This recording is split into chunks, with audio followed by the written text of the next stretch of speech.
بسم اللہ الرحمن الرحیم۔ السلام علیکم ورحمۃ اللہ وبرکاتہ۔ ایک منظر میں آپ کو بتاتا ہوں کہ اس منظر پہ آپ توجہ کریں۔ ایک بندہ مدینہ منورہ سے چلتا ہے، اس کے پاس ایک بیمار خچر ہے، بالکل بیمار، کمزور، اور جو خچر پہ سوار ہے وہ خود بھی بیمار بھی ہے، کمزور بھی ہے، غریب بھی ہے، فقیر بھی ہے۔ یعنی دوسرے لفظوں میں مانگتا ہے کہ اس کی مدد کی جائے، اس کا ساتھ دیا جائے، اس کی یاوری کی جائے، اس کی جیب میں کچھ ڈالا جائے، اور اس کے پاس اتنا نہیں ہے کہ وہ کسی غریب فقیر کی مدد کر سکے، اتنا نہیں ہے۔ وہ خود مدد کا طالب ہے لیکن سوال نہیں کرتا، بالکل سوال نہیں کرتا۔ اور وہ مدینہ منورہ سے چلا ہے اور اس کی منزل نجف ہے، وہ علاقہ ہے، اس کے ساتھ ایک گاؤں ہے، ایک بستی ہے، وہاں رہتا ہے۔ مدینہ میں کیوں آیا تھا؟ مدینہ میں جو مدینہ کا گورنر تھا، اس کے دل میں آیا کہ اس کے پاس جاؤں اور کچھ مدد طلب کروں۔ آیا، کئی دن رہا۔ گورنر کو ایک دفعہ اس نے مسجد نبوی میں دیکھا، لوگوں کی فریادیں سن رہا، حکم جاری کر رہا۔ جب دیکھا کہ ایک طرف گورنر کو، ایک طرف حضور کے روضوں کو دیکھا، احساس ہوا کہ حضور کے روضے کے سامنے اور حضور کے سامنے میں اس گورنر سے سوال کروں، دکھ ہوتا ہے، میری حیا، میرا شرم گوارا نہیں کرتا، کیوں سوال کروں؟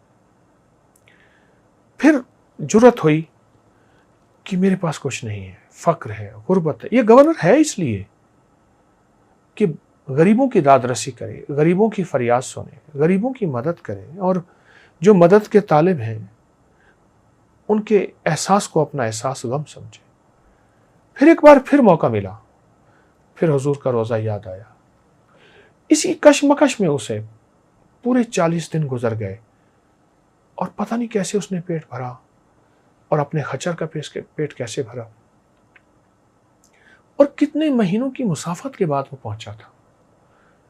کوئی گھنٹوں کی مسافت، کوئی منٹوں کی مسافت نہیں تھی، اور ایک آس لے کے آیا تھا کہ مدینہ کا گورنر ہے، اس کے پاس جاؤں گا، کچھ مدد مل جائے گی، کچھ 4 دن سکھی گزر جائیں گے، کچھ زندگی میں سہولت مل جائے گی۔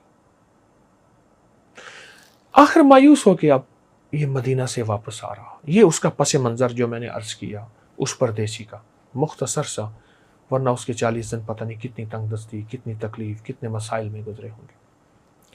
اب وہ واپس آ رہا۔ واپس آتے آتے ایک جگہ ایک کاروان سرائے ہوتی تھی، سرائے ہوتے تھے جہاں پردیسی مسافر لوگ آ کے ٹھہرتے تھے۔ اب اس کے پاس پیسے تو تھے نہیں کہ یہ سرائے میں، لیکن سرائے کے ساتھ ایک جگہ کچھ خچر بندھے ہوئے تھے، اور ان کا بچا ہوا گھاس پڑا تھا، چارہ پڑا تھا۔ اس نے اپنے خچر کو وہاں چھوڑا۔ خچر کو کئی دنوں کے بعد اچھا پیٹ بھر کے اور اچھا کھانا ملا، لیکن اس کو کھانا نہ ملا، یہ بھوکا تھا، اوپر سے سخت سردی تھی، اور سرائے کے ساتھ جہاں روٹی پکتی تھی، اس تندور کے ساتھ رات کا وقت تھا، یہ سو گیا اور اپنے آپ کو اس میں سمیٹ لیا کہ کچھ تندور کی، کچھ وہاں اس میں کچن کا ہوں جہاں کھانا پکتا، اس کی گرمی کچھ مجھے۔ لیکن رات کا وقت ہوا، تندور کی گرمی ختم ہو گئی اور سردی اپنے جوبن پہ پڑی۔ اس کا جسم اکڑنے لگا، اٹھ کے بیٹھ کے سکڑ کے بیٹھ گیا، اور اس کے منہ میں سے ایک لفظ نکلا، واللہ واللہ ثم باللہ، واللہ ثم باللہ۔ مولا میں کہاں جاؤں؟ اب کس کا راستہ؟ اب کون سا سائبان اور کون سی گرمی کے لیے اپنے جسم کو؟ اور اپنی طرف دیکھا تو خچر بھی بیچارہ سردی کے اندر کانپ رہا ہے۔ اسے اپنی سردی تو بھول گئی خچر کی، اگر یہ مر گیا تو میں منزل پہ کیسے جاؤں گا، آگے کیسے جاؤں گا؟ اب یہ سی پریشانی اور کشمکش میں ہے۔ واللہ ثم باللہ، میں تو الفاظ بیان کر رہا ہوں، آپ سوچیں جس کی یہ حالت ہو کہ تن پہ پھٹے پرانے کپڑے ہوں، جیب خالی ہو، پیٹ بھوکا ہو۔ آدمی بھوکا ہو تو سردی ویسے زیادہ لگتی ہے، اور پردیس ہو، مسافرت ہو، اور کاروان سرائے میں سب بہترین زندگی میں سو رہے ہیں.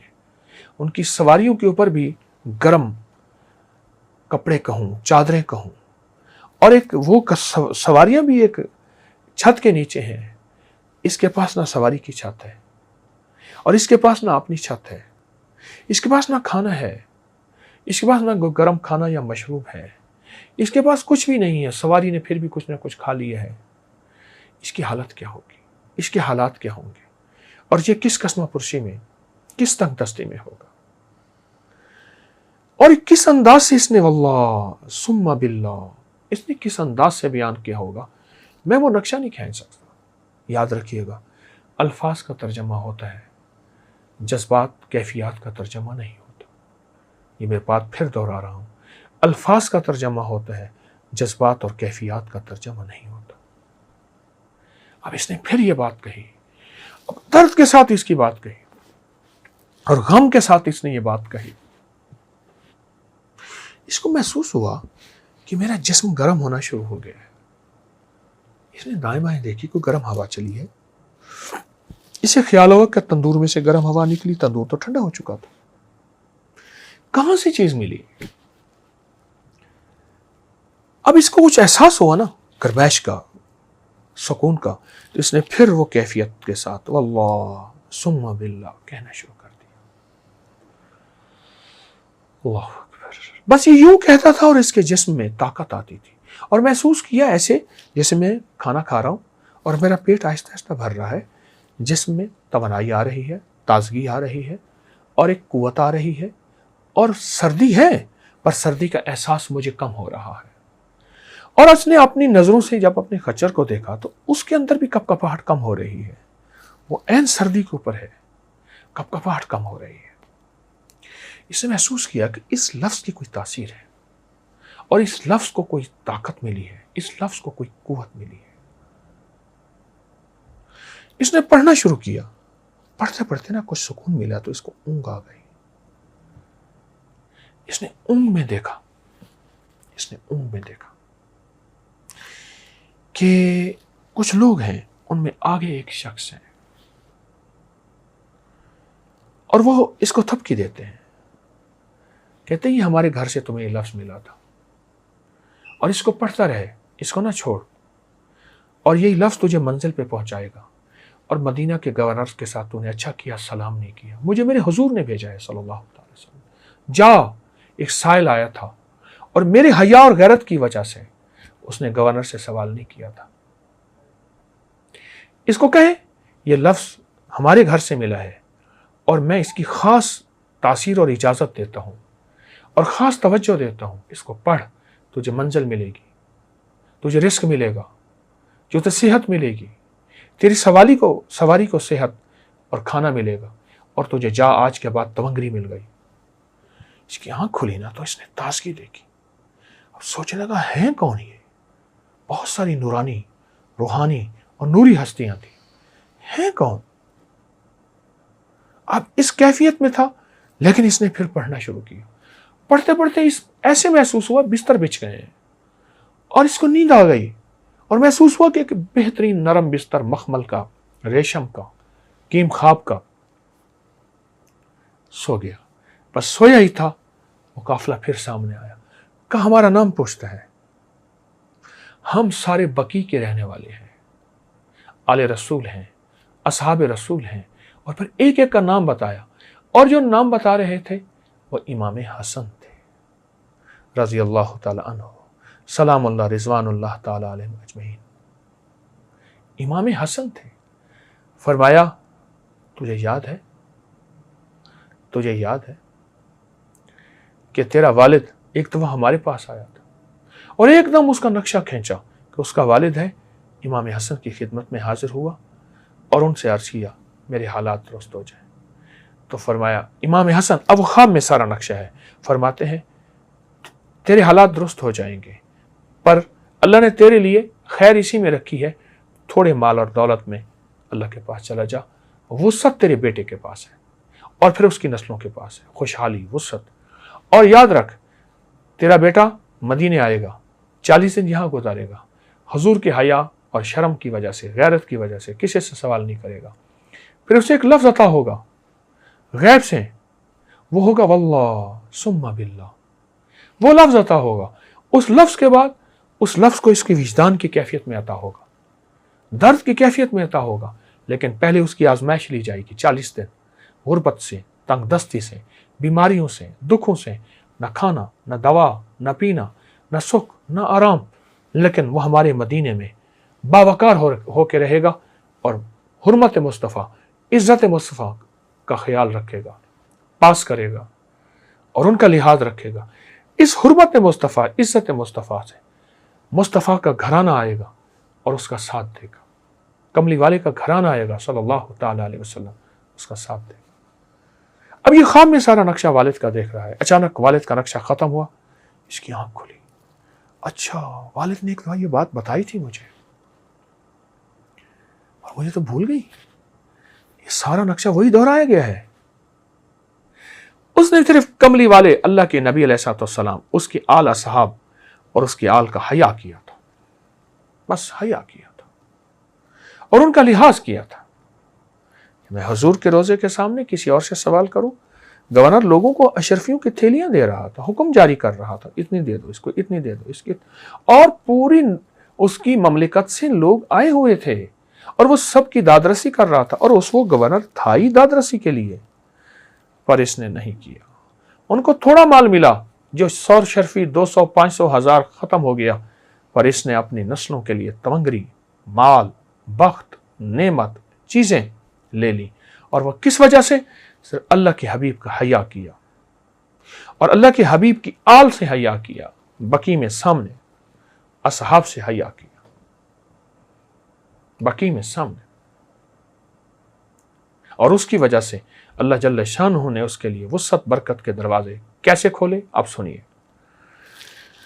اب رات یہاں کاروان سرائے میں رہا، صبح اٹھا تو دیکھا کہ سواری بھی حشاش بشاش، خود بھی حشاش بشاش، اور سواری تیز دوڑ رہی ہے اور لوگ حیران ہیں، اور یہ منزلیں طے کرتا کرتا ہر جگہ جہاں بھی رہتا تھا رات کو، اس کے لیے رات مخمل بن جاتی تھی، جہاں بھی رہتا تھا۔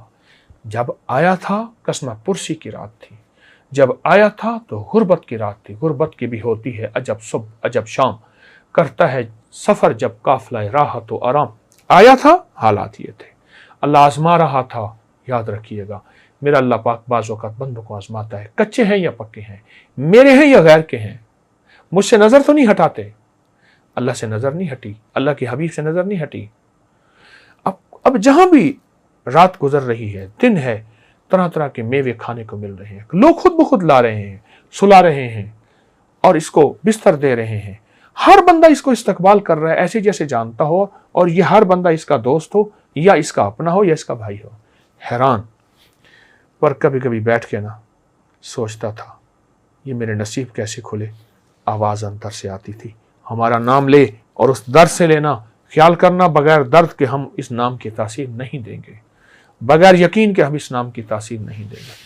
اور پھر یہ درد سے ایسے کہہ کے واللہ ثم باللہ، واللہ ثم باللہ، واللہ ثم باللہ، یقین جانی مجھے مزہ آنا شروع ہو گیا، میرے منہ میں پانی بھرا ہے، میرے منہ میں پانی بھرا ہے، اس کی لذت، اس کی چاشنی۔ اللہ کا نام کیفیات سے لیا جائے، درد سے لیا جائے۔ ہاں آج 13 محرم الحرام ہے، 13 محرم الحرام میں میں نے آپ کو چھوٹا سا تحفہ دیا ہے، ایک نقطہ دیا ہے۔ وہ خچر، اس کی غربت، تنگ دستی، وہ انسان، غربت عربی میں مسافرت کو کہتے ہیں، مسافر ہونے کو کہتے ہیں، وہ انسان، اس کی غربت اور تنگ دستی، اور اس کے گھر کے حالات کیا ہوں گے، اور 40 دن کے بعد گھر والے انتظار کر رہے ہوں گے، جائے گا کچھ لے کے آئے گا۔ جب گیا نا گھر، منزلیں طے کرتے، راحت کا سامان، راحت کا سفر، جب گھر پہنچا اور گھر پہنچتے ہی دیکھا کہ گھر میں تنکری کا سامان ہے۔ یہ کیا؟ کھانا، چیزیں، گوشت، میوے، نعمت۔ اس نے کہا آپ نے کسی کے ساتھ تجارت کی تھی، اور ایک تاجر آیا تھا، اس نے کہا بہت نفع ہوا تجارت کی، یہ ان کا جو نفع ہے وہ میں ان کے دے کے جا رہا ہوں. ہم نے روکا بھی صحیح. انہوں نے کہا نہیں میں نے آگے تجارت پہ جانا ہے, میرا آگے قافلہ جا رہا ہے. ہم نے روکا بھی صحیح. کون تاجر تھا, کیا حلیہ تھا؟ اس نے کہا یہ حلیہ تھا, میں نے تو کسی سے تجارت نہیں کی, میرے پاس تھا ہی کچھ نہیں. کہا جاتے ہو بس کہہ گیا تھا کہ واللہ ثم باللہ کو نہ چھوڑنا. ہمیں سمجھ نہیں آئی یہ کیا ہے. تو ایک دم اس کی ہائے نکلی, ایک دم اس کی ہائے نکلی.